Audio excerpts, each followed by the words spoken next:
नमस्कार,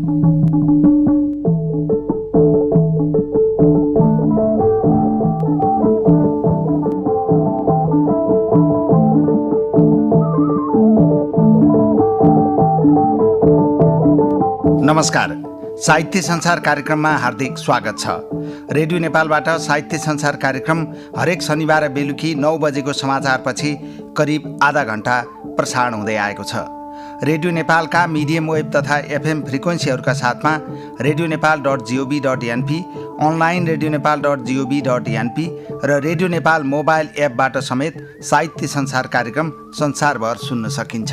प्रसारण भइसकेका कार्यक्रमहरू रेडियो नेपालको न्युज पोर्टलको अडियो सङ्ग्रहमा गएर जुनसुकै बेला सुन्न सकिन्छ।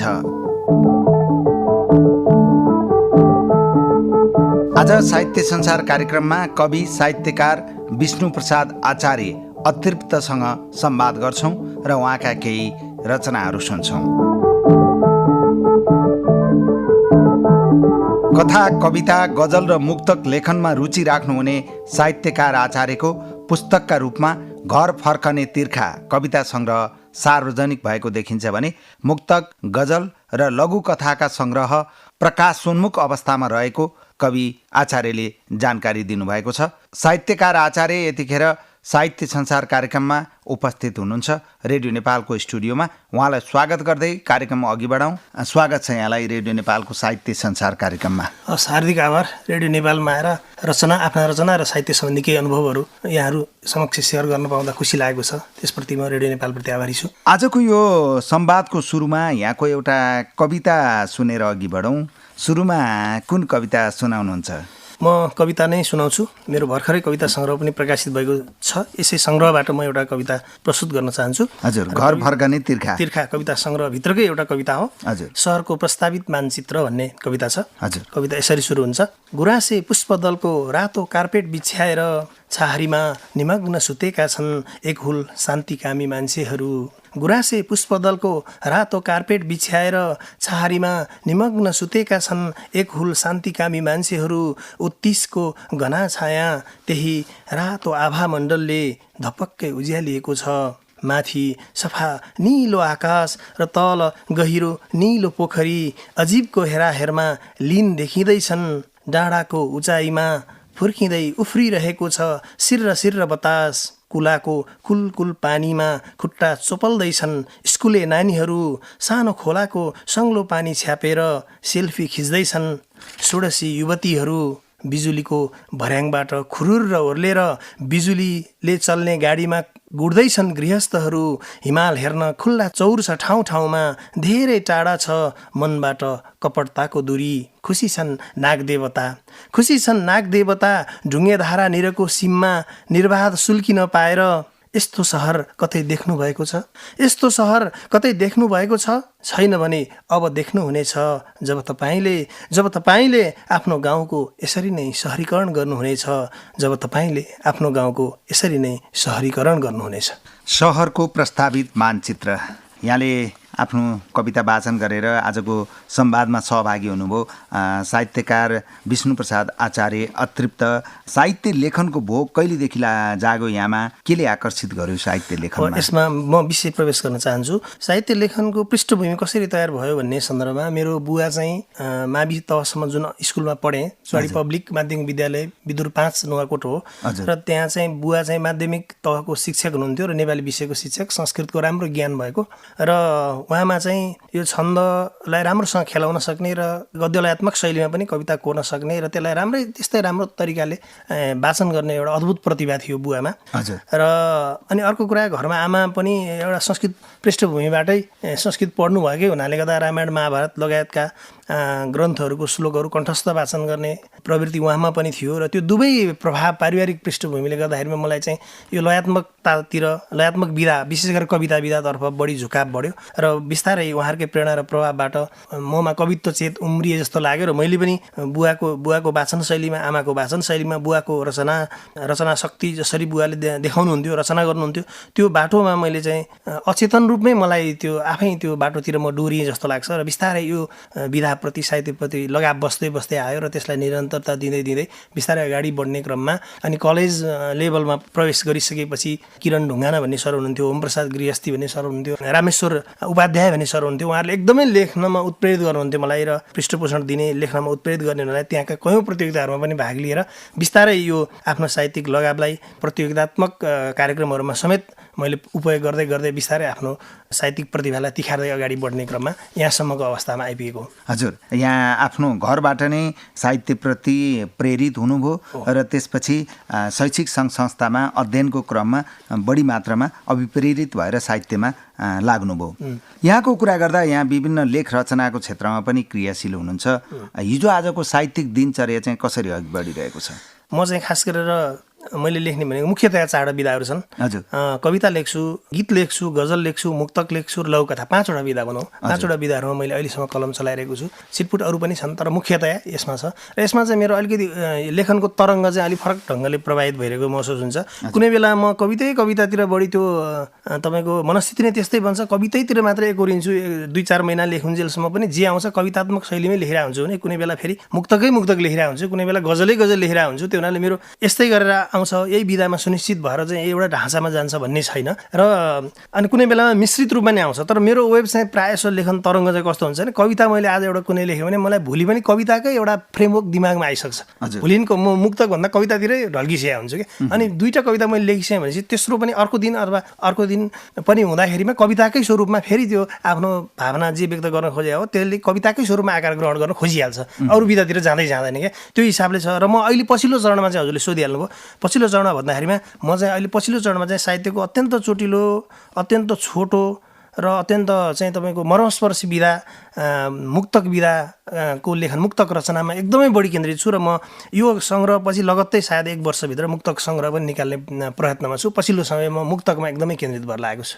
हजुर, यहाँले पछिल्लो समय आफू मुक्तक लेखनमा क्रियाशील हुन्छु भनेर भनिरहँदा हामी पनि यहाँका केही मुक्तकका हरफहरू सुनौँ न त। घाउ देखिन्न त्यस्तो कुनै खत पनि देखिन्न, घाउ देखिन्न त्यस्तो कुनै खत पनि देखिन्न, दिमागी असन्तुलनको हालत पनि देखिन्न, केही सोचेर टोलाइरहे झैँ लाग्छ यो रोगी समय, केही सोचेर टोलाइरहे झैँ लाग्छ यो रोगी समय, आँखामा सपना गोडामा तागत पनि देखिन्न, आँखामा सपना गोडामा तागत पनि देखिन्न।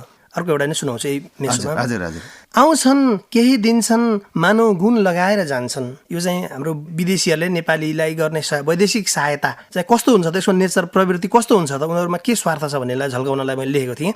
आउँछन् केही दिन्छन् मानव गुण लगाएर जान्छन्, सधैँ आश्रित तुल्याई घाउमा नुन लगाएर जान्छन्। आउँछन् केही दिन्छन् मानव गुण लगाएर जान्छन्, सधैँ आश्रित तुल्याई घाउमा नुन लगाएर जान्छन्।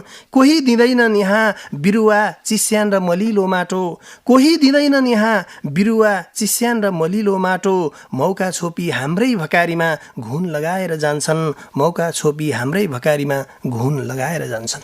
हजुर, 2टा सिर्जना सुनाइसक्नु भएको छ। थोरै साहित्य लेखनको सुरुवातको दिनलाई स्मरण गरौँ। यहाँले साहित्य लेखन गरेर भनौँ न यहाँको रचना पहिलोचोटि कुनै पत्र पत्रिका अथवा कुनै सार्वजनिक माध्यममा प्रकाशित भएर सार्वजनिक भएपछि तपाईँको हातमा पर्दाको अनुभूति चाहिँ कस्तो थियो, थोरै सम्झना गरौँ। अब सरले पृष्ठभूमि उठाउनु भयो। मेरो चाहिँ यो लेखनको पृष्ठभूमिको कुरा गर्दा म 7-8 कक्षामा पढ्दाखेरिमा तत्कालीन समयमा राजाको जन्मोत्सव चाहिँ धुमधामसँग मनाइने प्रचलन हुन्थ्यो र अनि त्यो बेलामा चाहिँ म 8मा पढ्दै थिएँ जस्तो लाग्छ। त्यो बेलामा एउटा राजा वीरेन्द्रको जन्मोत्सवको उपलक्ष्यमा जिल्लाव्यापी कविता प्रतियोगिता आयोजना गरेको थियो र त्यो कविता प्रतियोगितामा चाहिँ मैले सहभागी भएँ। बुवाले अलिकति मार्गनिर्देशन पनि गर्नुभएको थियो र मैले आफूले लेखेकोमा बुवाले अलिकति संशोधनहरू गर्दै यसरी लेख्नुपर्छ भनेर सिकाउनु भए अनुसार मैले त्यो कविता प्रस्तुत गर्दाखेरि म 3य स्थान प्राप्त गरेँ र एकैचोटि जिल्ला स्तरीय कविता प्रतियोगितामा 3य स्थान हासिल गरिसकेपछि त्यसले मलाई निकै त्यो साहित्य लेखनमा निकै ऊर्जा थपेको थियो। म सम्झिरहन्छु त्यो कुरा। अनि त्यो भइसकेपछि अनि लगत्तै म 8, 9, 10 यो माध्यमिक तहसम्मकामा पढ्दै गर्दाखेरिमा चाहिँ म जिल्ला स्तरीय निबन्ध प्रतियोगिताहरू हुन्थ्यो त्यसमा चाहिँ फ्रिक्वेन्टली भाग लिन्थेँ, एकदमै बारम्बार भाग लिने र पुरस्कारहरू प्राप्त गर्थेँ। वक्तित्व कला थियो त्यसमा पनि भाग लिएर पुरस्कारहरू प्राप्त गर्थेँ र यो क्रमले मेरो माध्यमिक तहसम्मको शिक्षामा निबन्ध, वक्तित्व र कविता 3टा विधामा चाहिँ म समानान्तर रूपमा अगाडि बढेर आफ्नो क्रियाशीलता, लेखकीय क्रियाशीलता मैले देखाइरहेको थिएँ। र अनि अहिले सरले जुन कुरा उठान गर्नुभयो प्रकाशित भएको भन्ने हिसाबले चाहिँ त्यो बेलासम्म मेरो त्यस्तो किताबहरूमा कुनै साहित्यिक पत्रिकामा प्रकाशित हुने अवस्था माध्यमिक तहसम्म पढ्दासम्म होइन। मात्रै मैले रेडियो नेपालका बाल कार्यक्रमहरू र रेडियो नेपालबाट प्रकाशित हुने साहित्य संसार कार्यक्रम चाहिँ एकदमै ध्यान दिएर सुन्थेँ र साह्रै मन पर्थ्यो। र साहित्य संसार कार्यक्रमको धुन बजना साथ त्यस्तो त्यो यज्ञनी दाल सरको स्वर सुन्न साथै एउटा रचनात्मक भाव उम्लेर आउने खालको त्यस्तो खालको थियो कि मलाई चाहिँ मनमा चाहिँ। त्यहाँभन्दा बाहेक मैले कुनै किताबमा चाहिँ निकालेको होइन, प्रकाशित गरेको। मेरो प्रकाशनको हिसाबले चाहिँ मलाई जहाँसम्म लाग्छ मैले प्रकाशन गरेको भनेको चाहिँ मास्टर्स पढ्नको लागि यहाँ त्रिभुवन विश्वविद्यालयमा आएँ। यो 56 सालतिरको कुरा हो। त्यो बेलामा त्यहाँ एउटा नेपाली विभागले एउटा कुञ्जिनी भन्ने एउटा मुखपत्र प्रकाशन गर्थ्यो। त्यो मुखपत्रमा चाहिँ केही लेखाउन त भनेर साथीहरूले भनेअनुसार एउटा गजल लेखेको थिएँ। पहिला मेरो चाहिँ खास पहिलो छापेको चाहिँ गजल हो। अनि गजल लेखेको थिएँ। त्यो गजल चाहिँ मैले त्यहाँनिर दिएको थिएँ। अनि त्यो बेला त अब विज्ञ सम्पादक मण्डलहरूको टोलीले म त गजल पढ्दैन होला, फेरि सिकारू मैले कुनै सिद्धान्त जानेर लेखेको पनि होइन, अरूको गजल यसो हेरेर अरूको वाचन शैली हेरेर यसरी वाचन गर्नुपर्छ र अरूको पढेर यसरी लेख्नुपर्छ भन्ने एउटा दिमागी ढाँचा मात्रै बनाएर मैले लेखेको हुनाले छापिँदैन होला भन्ने थियो। तर त्यो छापियो र त्यसको राम्रो लेख्नुभयो भन्ने स्याबासी पनि पाएपछि मैले किताबमै त्यहाँ पनि नेपाली विभागको कुञ्जिनी मुखपत्रमै एउटा चाहिँ आफ्नो गजल छापिएपछि चाहिँ मलाई चाहिँ मैले पनि के गर्न सक्छु कि के हो, म अगाडि बढ्दा ठिक छ कि भन्ने महसुस चाहिँ त्यो बेला मनन भयो। र त्यसपछि चाहिँ मलाई एकदमै अगाडि बढ्नको लागि झन् हौसला प्राप्त भयो र म निरन्तर अगाडि बढिरहेँ। र त्यसपछि विभिन्न साहित्यिक पत्रिका, त्यसपछि त निकै साहित्यिक पत्रिकाहरूमा प्रकाशित भयो। अहिले अनलाइन पत्रिकाहरूले पनि त्यत्तिकै प्रकाशित गर्छन्। यसरी मेरो रचनाक्रम अगाडि बढेको। हजुर, यहाँले भन्नुभयो नि यो पहिलोचोटि गजल आफ्नो गजल चाहिँ प्रकाशित भएर आयो होइन त? हजुर हजुर। अहिले पनि गजल लेखनमा क्रियाशीलै हुनुहुन्छ? गजल लेखेको छु। मेरो एउटा अब मैले चाहिँ यहाँसँग जान्न खोजेको त्यो गजललाई अहिले आफैले आज धेरै अनुभव बटुलिसक्नुभयो। 56-57देखि अहिलेसम्मको कुरा गर्ने भने त 20-22 वर्ष 25 वर्ष हुन लागिसक्यो होइन? यो अवधिमा यहाँले के अनुभव गर्नुहुन्छ? त्यसलाई चाहिँ कसरी हेर्नुहुन्छ? त्यो गजल कस्तो रहेछ आफैले मूल्याङ्कन गर्दा? त्यो चाहिँ वास्तवमा उमेरजन्य प्रभाव पनि थियो। एउटा प्रेमपरक गजल थियो। हजुर। अनि त्यसमा चाहिँ के थियो भने मैले चाहिँ जुन गजलमा चाहिँ जसरी एउटा भावलाई चाहिँ फरक फरक शेरमा चाहिँ सकभर फरक फरक भावलाई प्रस्तुत गरेर एउटा चाहिँ गजलले जसरी सठिक ढङ्गले विषयवस्तुलाई उठान गर्ने र त्यसलाई पुष्ट्याइ गर्ने पर्थ्यो शेरले, त्यो क्षमता चाहिँ त्यो बेलामा अलिक कमजोर रहेको भन्ने महसुस मलाई भयो। मलाई त्यो गजलका टुक्राहरू चाहिँ त्यति याद छैन, तर प्रेमपरक गजल थियो। हजुर। त्यो गजल मसँग घरमा चाहिँ सुरक्षित छ। अहिले मैले मुखाग्र चाहिँ नभएर मैले यहाँ बताउन सकिनँ, नत्र म एक शेर भयो भने बताउँथेँ। तर पछिल्लो समयमा आइसकेपछि मैले चाहिँ के महसुस गरेँ भने त्यो गजलभन्दा पछिल्लो समय मैले अब केही गजल सिद्धान्तहरू पनि पढ्न थालेँ। कृष्णहरि बरालको, घनश्याम परिश्रमी लगायत सरहरूको गजल सिद्धान्त पढिसकेपछि बहरमा त मैले अझसम्म पनि अभ्यास गर्न सकेको छैन। गजल पनि अलि विवादित भइरहेको हुनाले बहरमा लेख्ने कि गैर बहरमा लेख्ने भन्ने छ। गैर बहरको हो, स्वतन्त्र लयात्मक गजल नै हुन चाहिँ मैले लेखेको। तर त्यो खालको गजलमा चाहिँ मैले चाहिँ केन्द्रीकृत गर्दाखेरिमा पछिल्लो समयमा चाहिँ पहिलाको लेखिएको गजलभन्दा निकै परिष्कार आएको, अरू साथीहरूले पनि पृष्ठपोषण प्रदान गरेका थिए। धेरै परिष्कार आएको छ, लेख्दै जाउँ भनेर प्रोत्साहित गरेका थिए। र वाचन गर्दाखेरिमा पनि तत्काल प्रतिक्रिया हेर्दा पनि गजलमा मेरा शेरहरूले दमदार उपस्थिति जनाएको भन्ने मलाई आत्मसन्तुष्टि हुन्थ्यो, महसुस हुन्थ्यो। त्यस कारण निसन्देह फरक छ पहिलाको लेखन र अहिलेसम्म आइपुग्दाखेरिमा। एउटा परिपक्वताको हिसाबले विषयवस्तुलाई पक्रिने, विषयवस्तुलाई प्रस्तुत गर्ने कलाकारितामा भएको विकासका हिसाबले त निकै नै फरक हुँदो रहेछ। त्यो कुरा चाहिँ मैले अनुभव गरेको छु। हजुर, फेरि पनि यहाँको एउटा रचना सुनौ। के सुनाउनुहुन्छ? अहिले भर्खरै हामीले गजलकै कुरा गरेको हुनाले म एउटा गजल पनि सुनाउँछु। हुन्छ, गजल सुनाउँछु। र यो गजल चाहिँ यसरी सुरु हुन्छ। गजल शेर चाहिँ हजुर। ज्ञानविहीन सिपमा निखार हुँदैन, ज्ञानविहीन सिपमा निखार हुँदैन, जस्तो कि गालामा गाजल सिँगार हुँदैन। जिन्दगीको मजा तब पो आउँछ, जिन्दगीको मजा तब पो आउँछ, जब कसैको पनि इन्तजार हुँदैन, जस्तो कि गालामा गाजल सिँगार हुँदैन। निचोर्ने नाउँमा चिमोटियो भने घाउ, निचोर्ने नाउँमा चिमोटियो भने घाउ, त्यो सेकताप हुँदैन, चिरफार हुँदैन, जस्तो कि गालामा गाजल सिँगार हुँदैन। केही त सिकौँ माहुरीको घार हेरेर, केही त सिकौँ माहुरीको घार हेरेर, जहाँ कामै काम हुन्छ प्रचार हुँदैन, जस्तो कि गालामा गाजल सिँगार हुँदैन। अब अन्तिम शेर। विश्वास यदि माटालाई गरियो भने, विश्वास यदि माटालाई गरियो भने, चिस्यानमा छरेको बिउ बेकार हुँदैन, जस्तो कि गालामा गाजल सिँगार हुँदैन, जस्तो कि गालामा गाजल सिँगार हुँदैन। हजुर, गालामा गाजल सिँगार हुँदैन। यहाँले आफ्नो गजल मिठो रूपमा वाचन गरेर सुनाउनु भयो। तपाईँको कुरा गर्दा साहित्यकार विष्णु प्रसाद आचार्य तृप्तज्यू साहित्य लेखनको अतिरिक्त साहित्यिक सृजनाको सम्पादन कार्यमा पनि क्रियाशील देखिनु भएको छ हुनुहुन्छ होइन। अहिले पनि तपाईँ विद्युत कर्मी साहित्यिक समाजबाट प्रकाशित हुँदै आएको अमर ज्योति साहित्यिक त्रैमासिकको कार्यकारी सम्पादकको रूपमा कार्यरत हुनुहुन्छ। एउटा सर्जकलाई सम्पादनको जिम्मेवारीमा रहँदाको अनुभूति चाहिँ कस्तो हुँदो रहेछ? वास्तवमा यो सृजना र सम्पादन भन्ने कुरा चाहिँ परस्पर सापेक्ष छन् जस्तो मैले चाहिँ अनुभव गरेको छु। यसले सृजनालाई बाधै पार्ने भन्ने चाहिँ होइन, अलिकति समय चाहिँ यसले खान्छ नै, लिन्छ नै। त्यस कारणले गर्दाखेरिमा अलिकति सृजना कुनै दिमागमा कुनै एउटा प्लट अथवा कुनै एउटा विषयवस्तु आइरहेको छ र त्यो बेलामा सम्पादनको काम गर्नुपर्ने भयो भने एउटा प्लट, एउटा चाहिँ क्यारेक्टर, एउटा कथा फुत्किन सक्छ। त्यो एउटा डर चाहिँ खतरा चाहिँ जहिले पनि हुँदो रहेछ होइन। किनभने हामी सर्जकहरू जतिखेर पनि कहाँ नयाँ विषयवस्तु पाइन्छ, त्यो विषयवस्तुलाई कसरी नयाँ दृष्टिकोण दिएर लेख्न सकिन्छ भन्नेमै बढी हाम्रो मनमा तिनै कुराहरू खेल्दा जतिखेर जुनसुकै समय पनि ती कुरा नै खेल्ने भयो हुनाले अब सम्पादन भनेको आफैमा अलिक गुरुत्तर काम हो। फेरि यसमा चाहिँ धेरै वर्णविन्यासका कुरादेखि भाषिक परिष्कारका कुरा, शैलीगत कुरादेखि धेरै कुरा हेर्नुपर्ने हुनाले त्यसमा अलिकति टाइम दिनुपर्ने हुन्छ। कहिलेकाहीँ त म तपाईँको अब यो फेरि हाम्रो प्राधिकरणमा यो एउटा भोलिन्टरी सर्भिस हो, यस बाबत हामीले केही पारिश्रमिक पाउने होइन, हामीले सोही इच्छाले गर्ने हो यो भनेको काम भनेको। त्यस कारणले गर्दाखेरिमा अब अनि मैले एकातिर रचना गर्ने मुड बनाएर बसिरहेको हुन्छु, किताब निकाल्ने बेला भइदिन्छ। त्यसपछि मैले त कहिलेकाहीँ 3-4 दिनसम्म बेलुका 3-4 घन्टाको दरले भाषा सम्पादन गर्नुपर्ने अथवा शैलीगत परिष्कार गर्नुपर्ने अवस्था आउने हुन्छ।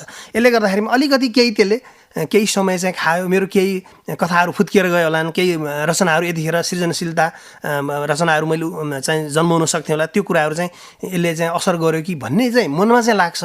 तर त्यस्तो धेरै नै असर गरेको जस्तो चाहिँ मैले महसुस गरेको छैन, किनभने यी दुईवटा एकदमै सापेक्ष विधा छन्। सृजनालाई सम्पादन गर्ने कुराहरू एउटा सर्जकले नै गर्दा अझ राम्रो त्यसमा मिठासता दिएर सम्पादन गर्न सक्छ भन्ने लाग्छ मलाई। त्यो त्यसमा विवादै छैन।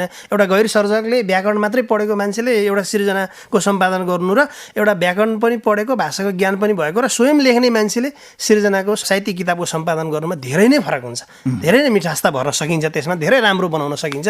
त्यस कारणले गर्दाखेरिमा यी दुई सापेक्ष छन् र एकले अर्कालाई सघाइ नै रहेका छन् भन्ने मैले महसुस गरेको छु। हजुर, मैले यहाँको सन्दर्भमा प्रकाशित साहित्यिक कृतिका बारेमा थोरै संवादको सुरुवातमै उल्लेख गरेको थिएँ। यहाँका फुटकर रूपमा चाहिँ थुप्रै रचनाहरू विभिन्न पत्र पत्रिका मार्फत सार्वजनिक भइसकेका पाइन्छन् होइन। सङ्ग्रहका रूपमा यहाँको घर फर्कने तिर्खा एउटा चाहिँ कविता सङ्ग्रह सार्वजनिक भएको छ। संक्षिप्तमा के भन्नुहुन्छ आफ्ना जुन फुटकर रूपमा प्रकाशित भएका रचनाहरू र यो घर फर्कने तिर्खामा सङ्ग्रहित कविताहरूलाई लिएर? मेरा फुटकर रचनाहरू निकै छन्, मैले त्यसलाई चाहिँ जतनपूर्वक सम्हालेको पनि छु। मैले अघि नै भनिसकेँ, जस्तै मेरो मुक्तक सङ्ग्रह नै एउटा कम्तीमा स्तरीय खालका मुक्तकहरू एउटा, स्तरीय खालका गजलहरू एउटा, स्तरीय खालका लघुकथाहरू एउटा र निबन्ध पनि लगभग 8-10वटा आफ्नो मनले यो राम्रो छ भन्ने खालका नै 8-10वटा रचनाहरू मेरो छन्। अब ती रचनाहरू चाहिँ मैले के गर्छु भने मेरो चाहिँ एउटा बानी के छ भने फेरि मैले रचनाहरू लेखिसकेपछि त्यत्तिकै कागजमा मात्रै सीमित गरेर चाहिँ राख्दिनँ। यसलाई मैले कुनै न कुनै माध्यम खोज्छु। जस्तो मैले त्यहाँ पनि उल्लेख गरेको छु होला, जस्तै बढी मात्रामा आजभोलि चाहिँ म साहित्य पोस्टमा चाहिँ अलिकति बढी रचनाहरू दिने गर्छु। साहित्य पोस्ट जुन हाम्रो अश्विनी कोइराला सरले चलाइरहनु भएको छ, स्तरीय ढङ्गले अगाडि बढाइरहनु भएको छ, त्यसमा दिन्छु। त्यसपछि आएर यो अमर ज्योति हाम्रै पत्रिका जुन हो, यही पत्रिकामा पनि कतिपय रचनाहरू छाप्छु। सालमालीमा कतिपय रचनाहरू दिन्छु। यसरी बाँडेर कतिपय अनलाइनलाई, कतिपय अन्य पत्र पत्रिकाहरूलाई रचनाहरू बाँडेर मैले दिएको हुन्छ। र मेरो रचनाहरू मैले जुन लेख्छु त्यसलाई चाहिँ मैले कागजमा मात्रै सीमित चाहिँ कहिले पनि गर्दिनँ। यसको एउटा कारण सरलाई म बताउँछु। कारण के हुँदो रहेछ भने कहिलेकाहीँ यस्तो अनौठो विषयवस्तुलाई यस्तो अनौठो तरिकाले प्रस्तुत गरिन्छ कुनै रचनामा, कवितामा होस्, मुक्तकमा होस्, गीतमा होस्, गजलमा होस्, त्यो मैले त्यो अनौठो विषयवस्तुलाई अनौठो शैलीमा प्रस्तुत गर्नु भनेको एउटा साहित्यिक सामर्थ्य हो। त्यस्तो शक्तिशाली साहित्य जन्मियो र त्यसलाई एउटा कागजमा सीमित गरेर राखियो, घरमै एउटा चाहिँ दराजमा आलमारीमा थिचेर राखियो भने कहिलेकाहीँ कस्तो अवस्था आउँदो रहेछ भने मेरो जस्तै भावना त अरूको पनि हुन्छ, अरूले पनि त्यस्तै भावनाको गीत लेखिदिन्छन् अथवा गजल लेखिदिन्छन्, मुक्तक लेखिदिन्छन्, अनि म पछि पर्दो रहेछु कि अनि मेरो भावना उसले कसरी लियो, मेरो आलमारीमा भएको विषयवस्तु उसले कसरी लियो भनेर मैले भन्न त पाउँदिनँ, किनभने मान्छेको सोचाइको तरङ्ग हो, त्यो तरङ्ग मेरोसँग अरूको पनि मिल्ने हुन्छ। त्यस कारणले गर्दाखेरि त्यो एउटा डर हुँदो रहेछ। अनि म के गर्छु भने जहिले पनि म जे लेख्छु त्यो चित्त बुझेन भने बरु परिष्कारलाई केही समय राख्छु। जब चित्त बुझ्छ भने मैले एउटा निकास खोजिहाल्छु। यसो गर्दाखेरिमा के हुँदो रहेछ भन्दाखेरिमा सर्जकलाई त्यही भावका अन्य खालका रचनाहरू पनि बजारमा आउने र आफ्नो रचना पछि परेको भन्ने एउटा हीनताबोधले ग्रसित हुने र आफू पछाडि पर्ने अवस्था हुँदैन रहेछ। यो टेक्निकबाट मैले आफ्ना फुटकर रचनाहरूलाई अगाडि बढाइरहेको छु अहिले यतिखेर। हजुर, यहाँको हामीले एउटा कविता सुन्यौँ सुरुमा, त्यसपछि मुक्तक र यहाँले अर्को गजल सुनाउनु भयो। अब फेरि एउटा कविता सुनाउन त? हुन्छ, मैले फेरि म यहाँ के अनुरोध गर्न चाहन्छु भने यो कविता सङ्ग्रहभित्र पनि मेरो एकदमै छोटादेखि लिएर मध्यम खालकादेखि अलिकति लामा खालका 3 खालका कविताहरू छन्। यो मेरो 3टा खण्डको रचनाहरू हो वास्तवमा। घर फर्कने तिर्खाभित्र जुन रचना छन् यी रचनाका आयामहरू यी सबै फुटकर कविता हुन्। तर यी रचनाका आयाम के छन् भने कोही कविता अति संक्षिप्त अति छोटा खालका छन्, कोही मध्यम आयामका छन्, कोही अलि लामो आयामका छन्। र यो अलि बढी लामो आयामका कविताहरू चाहिँ प्रायः मैले लेखनको अलि सुरुवातहरूमा लेखेको हो र जति पछि भयो त्यति म संक्षिप्तताभित्रै दिन सक्नुपर्छ जे दिने हो सर्जकले भन्ने मान्यतामा बढी विश्वास रहन थाले हुनाले मैले पछिल्लो समय लेखेका कविताहरू चाहिँ अलिक छोटा छन्। तर अहिले मैले वाचन गर्न लागेको एउटा कविता छ। यो कविता चाहिँ मैले पछि लेखेको तर अलिकति लामो छ। म यो वाचन गर्न चाहन्छु। कविताको शीर्षक छ म कागती। म कागती भन्ने शीर्षकको कविता छ। सानो तिखर र वासनादार छु, सानो तिखर र वासनादार छु, चिल्लो कसिलो र रसिलो छु, म कागती सबैको प्यारो छु। चिया पाक्यो कि म सम्झिन्छु, चिया पाक्यो कि म सम्झिन्छु, अचार साँध्यो कि म सम्झिन्छु, मेरो सहोदर सिट्रस गोत्रीय दाजुहरू निबुवा र भोगटे अर्को पड्को काम त चलाउँछन् तर किन हो कुन्नी म नै रोजिन्छु। म यति प्यारो छु कि हरियो बाटो पहेँलो हुन नभ्याउँदै भान्साको इस्कुसले मलाई माग्छ, होटेलको मेनु मैतिर आँखा ताक्छ, अरू त अरू भटमास र पिनटलाई पनि म नभई हुँदैन। यति विघ्न जिद्दी गर्छन् कि म पुरा आयु नबाँची अस्ताउँदिन भन्न पाउँदिन, म गमलामा त फस्टाउँदिन भन्न पाउँदिन। 12 मासे मान्छेहरूले यी 12 मासे मान्छेहरूले मलाई पनि 12 मासे बनाएर छाडे। मैले मौसम कुरेर फल्छु भन्न पाउँदिन, मैले आफै पाकेर गल्छु भन्न पाउँदिन। दाना रोपे दानाबाटै आँकुरा हाल्नुपर्छ, कलमी काटे हाँगामै जरा उमार्नुपर्छ। ठुलाको मर्जीको अगाडि सानाको अर्जी कसले सुन्छ र आखिर। टिप्छन् गिलगिल्याउँछन् काट्छन्, टिप्छन् गिलगिल्याउँछन् काट्छन्, निचोर्छन् आँखा चिम्लेर स्वादको परख गर्छन्, श्वासले खिचेर फोक्सोमा सुवास भर्छन्। गुनिलो छु र महिमा मण्डित पनि छु, सायद त्यसैले म कागती सबैको प्यारो छु।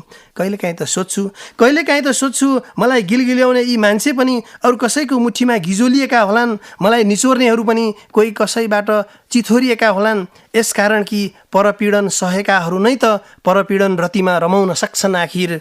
म कागती उर्फ नेपाली जनता, म कागती उर्फ नेपाली जनता, डाका डाल्नेहरूलाई काँडाको हतियारले घोच्न सक्दिन, बरु जुन हातले गिलगिल्याउँछन् तिनै हातलाई बास्नादार बनाउँछु। बाँच्न पाउने कागतीय अधिकारको बलि चढाएर, बाँच्न पाउने कागतीय अधिकारको बलि चढाएर खान पाउने मानव अधिकारको पक्ष पोषण गर्छु, खान पाउने मानव अधिकारको पक्ष पोषण गर्छु। हजुर, म कागती यहाँले निकै मार्मिक कविता वाचन गरेर सुनाउनु भयो। साहित्य रचनामा लागेर साहित्य सृजनामा लागेर यहाँले पाउनुभएको पुरस्कार सम्मानको थोरै सन्दर्भ कुरा गरौँ। जस्तो सुरुमा नि भन्नुभएको थियो एउटा सुरुमै एउटा कविता लेखेर पुरस्कृत हुनुभएको सन्दर्भ निकाल्नु भएको थियो, त्यो त प्रारम्भिक होइन। आफूले साहित्य लेखेर पाउनुभएको पुरस्कारलाई आज कसरी सम्झिनुहुन्छ र यही सन्दर्भमा तपाईँको लेखनलाई प्रभावित पारेका कोही अग्रज सर्जकहरू हुनुहुन्छ भने उहाँहरूलाई कसरी सम्झाउनुहुन्छ छोटोमा? धन्यवाद सर, म भन्छु। यसमा चाहिँ के छ भने पुरस्कारको कुरा गर्नुपर्दा अहिले मैले उद्घोष गरे अनुसार भनिसकेँ, जुन 8 कक्षामा कविता लेखेर मैले जुन पुरस्कार पाएँ त्यसले एउटा प्रभाव पाएर त्यसपछि निबन्ध वक्तित्वमा नि मैले स्कुल तहमा धेरै पुरस्कारहरू लिएको छु। त्यो नै एकदम ठुलो प्रेरणाको स्रोत थियो नै। र अब अलिकति माथिल्लो आइसकेपछि पुरस्कारको कुरा गर्नुभयो यहाँले, मैले पुरस्कार प्राप्त गर्ने भनेको एउटा कम्तीमा कृतिहरू निकाल्नु पर्ने रहेछ। म कृति लेखनमा कृति निकाल्दामा अलिकति अलमल गरेकै मान्छे हो र मैले फुटकर रूपमा जति रचनाहरू लेखेँ त्यसबाट पनि म पुरस्कृत भएको छु। मैले खास पुरस्कार चाहिँ यो विद्युत प्राधिकरणले हाम्रो वर्षेनी एउटा चाहिँ कविता प्रतियोगिता आयोजना गर्छ। देशैभरिका 10,000 कर्मचारीको बिचबाट त्यहाँ चाहिँ सहभागीहरू जम्मा हुन्छन् र प्रतियोगिता हुन्छ। त्यसमा चाहिँ मैले 3 वर्ष लगातार त नभनौँ 3 वर्षसम्म प्रथम द्वितीय तृतीय गरेर विभिन्न सालमा पुरस्कार प्राप्त गरेको छु। त्यसै गरेर साहित्य पोस्टले आयोजना गरेको एउटा चाहिँ यो उत्कृष्ट 3 भनेर एउटा निकाल्छ, उसले कहिले गजलमा निकाल्छ, कहिले मुक्तकमा निकाल्छ, कहिले केमा निकाल्छ। त्यसमा चाहिँ मैले चाहिँ लघुकथामा उत्कृष्ट 3 भित्र पर्न सफल भयो। त्यसपछि मुक्तकमा उत्कृष्ट 3 भित्र पर्न सफल भएँ। त्यसपछि आएर तपाईँको गजलमा पनि उत्कृष्ट 3 भित्र पर्न सफल भएँ।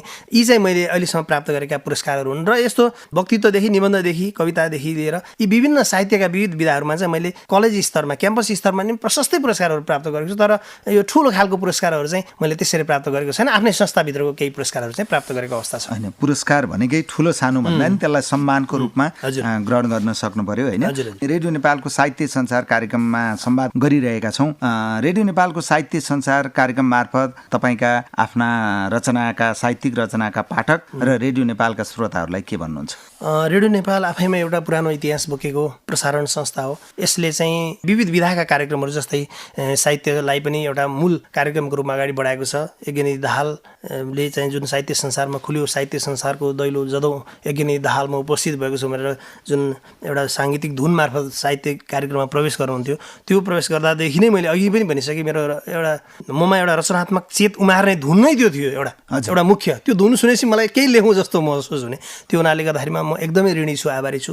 रेडियो नेपालको यो योगदान पछि आएर नवराज लम्साल दाईहरूले पनि जुन एउटा मधुबन कार्यक्रम चलाउनु भयो, त्यो कार्यक्रम पनि म धेरै रचनाहरू पढ्थेँ, दाईसँग पनि धेरै रचनाहरू पढेको छु मैले। त्यस कारणले गर्दाखेरिमा यी कार्यक्रमहरू मैले अहिले सम्झेका केही कार्यक्रमहरू भने यो लगायत रेडियो नेपाल त अहिले अब एउटा बहुभाषिक खालको कार्यक्रमहरूलाई पनि संयोजन गर्ने भूमिकामा पनि छ।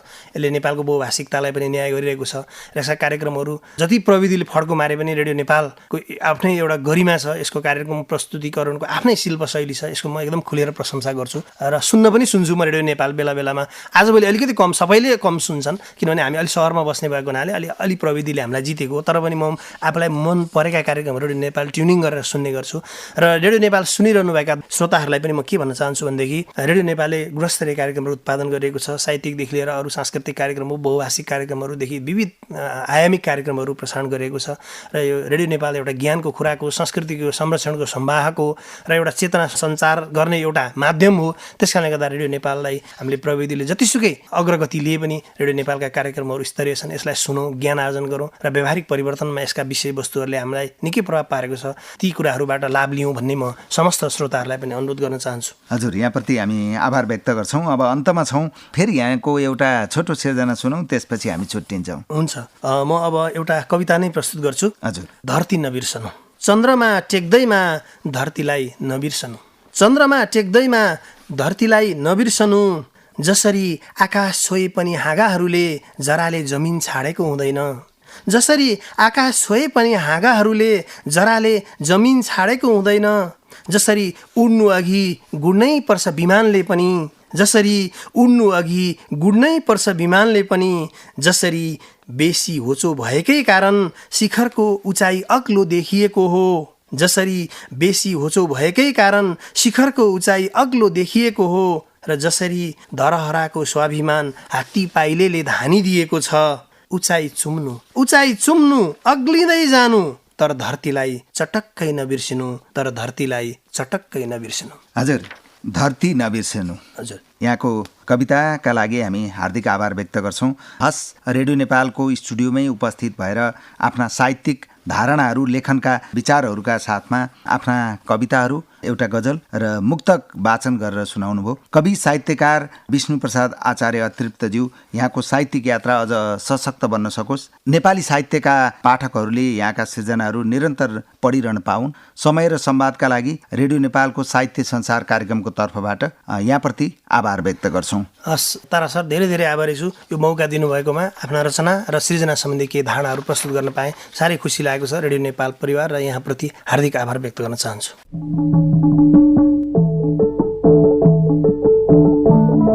रेडियो नेपालबाट साहित्य संसार कार्यक्रम सुन्दै हुनुहुन्छ। कवि साहित्यकार विष्णुप्रसाद आचार्य अतृप्तसँग संवाद गर्दैथ्यौँ। साहित्यकार आचार्यले आफ्ना केही साहित्यिक रचनाहरू पनि वाचन गरेर सुनाउनुभयो। आजको लागि साहित्य संसार कार्यक्रमको निर्धारित समय सकिने लागेको छ। यहाँहरूसँग बिदा हुने तर्खरमा छौँ। कार्यक्रम यहाँहरूलाई जस्तो लाग्यो त्यस्तै सुझाव दिनुहोला। यहाँहरूको सुझावले नै हामीलाई कार्यक्रम निर्माणमा सहयोग पुग्नेछ, मार्गनिर्देश गर्नेछ। त्यसैले कार्यक्रमका विषयमा सुझाव र प्रतिक्रिया पठाउनुहोला। हामीलाई सम्पर्क गर्ने इमेल sahityasансar.radionepal@gmail.com।